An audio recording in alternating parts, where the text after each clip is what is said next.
Di sini saya akan menjelaskan 5 tahap dalam membuat tinjauan pustaka serta apa saja sih hambatan dalam tiap tahapan tersebut dan bagaimana solving atau solusi dari tiap hambatan tersebut.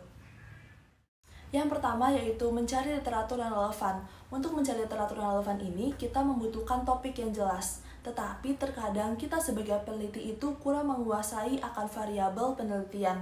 Dan juga kita juga masih bingung untuk menentukan mana yang inklusi dan juga mana eksklusi. Maka dari itu, kita sebaiknya mempelajari atau mengetahui atas objek apa sih yang akan kita teliti. Lalu kita juga mengetahui secara mendalam atau mempelajari secara mendalam akan variabel penelitian. Dan juga kita sebaiknya memiliki kemampuan untuk mencari bibliografi yang ekstensif sehingga menemukan variabel penting yang relevan. Yang kedua yaitu mengevaluasi sumber. Nah, kesulitan yang biasa terjadi dalam hal mengevaluasi sumber yaitu kita kesulitan dalam mengolah informasi sehingga kita sulit untuk mengelompokkan data yang mengakibatkan hal itu menjadi sulit untuk dianalisis.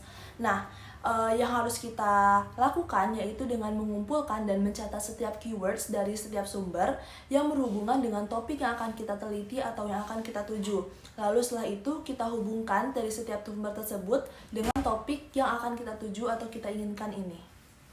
Yang ketiga yaitu mengidentifikasi tema, debat, dan kesenjangan.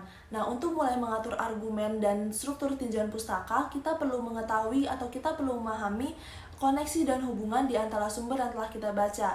Nah, permasalahannya itu tidak semua memahami konsep atau tidak memahami hubungan dan koneksi di antara sumber yang telah kita baca sehingga struktur tinjauan pustaka kita juga menjadi berantakan. Nah, apa sih yang harus dilakukan? Yang pertama itu kita harus mencari tahu tren dan pola. Tren dan pola di sini yang dimaksud dari si teori, metode, dan hasil dan melihat popularitasnya. Apakah dari waktu ke waktu popularitas dia meningkat atau menurun.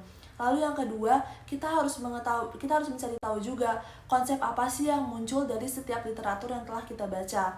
Lalu yang ketiga, bagaimana sih yang menimbulkan masalah atau perdebatan dan mengapa hal itu bisa terjadi? Apakah karena adanya teori, studi, atau literatur yang menimbulkan perbedaan pendapat tersebut bisa terjadi?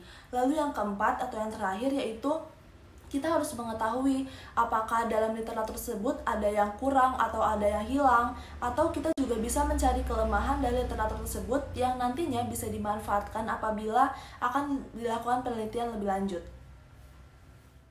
Yang keempat yaitu membuat garis besar struktur tinjauan pustaka atau outline structure. Nah, permasalahan yang biasa terjadi dalam hal ini yaitu kita itu bingung dalam memutuskan hal atau bagian penting mana sih yang dapat kita jadikan sebagai gambaran kasar. Nah, maka dari itu kita memerlukan pendekatan secara kronologis nih yang pertama, yaitu dengan tidak hanya mencatat atau meringkas sumber secara berurutan, tetapi kita juga perlu menganalisis pola atau key debates dan juga turning points. Lalu kita juga perlu menginterpretasi tentang bagaimana dan mengapa hal itu bisa terjadi. Lalu yang kedua dengan pendekatan tematik, yaitu dengan mengatur tinjauan pustaka ke dalam subbagian yang membahas aspek-aspek berbeda dalam topik tersebut. Yang kelima yaitu menulis review literatur. Permasalahan yang biasa terjadi dalam hal ini, yang paling umum terjadi yaitu kita tidak mengetahui bagaimana sih cara menulis review literatur yang baik dan benar. Kita tuh hanya biasanya orang hanya memparafrasekan kalimat-kalimat dari peneliti sebelumnya. Nah, maka dari itu solusinya itu kita harus memahami atau mempelajari bagaimana cara menulis review literatur yang baik dan benar. Nah, dengan cara dalam penulisan review literatur itu kita harus memiliki pendahuluan, isi utama, dan juga kesimpulan. Nah, dalam kata pengantar di tesis ataupun di disertasi kita harus memberikan ringkasan singkat tentang konteks ilmiah dari masalah utama, dan pada makalah kita harus memberikan latar belakang dari topik tersebut. Yang kedua yaitu bagian tubuh. Kita harus meringkas dan mensintesis dalam artian memberikan gambaran tentang poin-poin utama dari tiap sumber dan menggabungkannya. Lalu setelah itu kita harus menganalisis dan menginterpretasi, jangan hanya melakukan parafrase dari peneliti lain, tetapi harus menginterpretasi dari diri kita sendiri. Lalu setelah itu kita harus evaluasi dengan menyebutkan kelemahan dan kekuatan dari sumber, lalu gunakan transisi dan kalimat topik untuk menarik hubungan, kontras, dan juga perbandingan.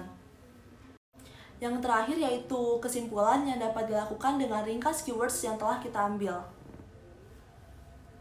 Sekian dari saya, mohon maaf apabila terdapat kesalahan dalam melakukan analisa. Terima kasih.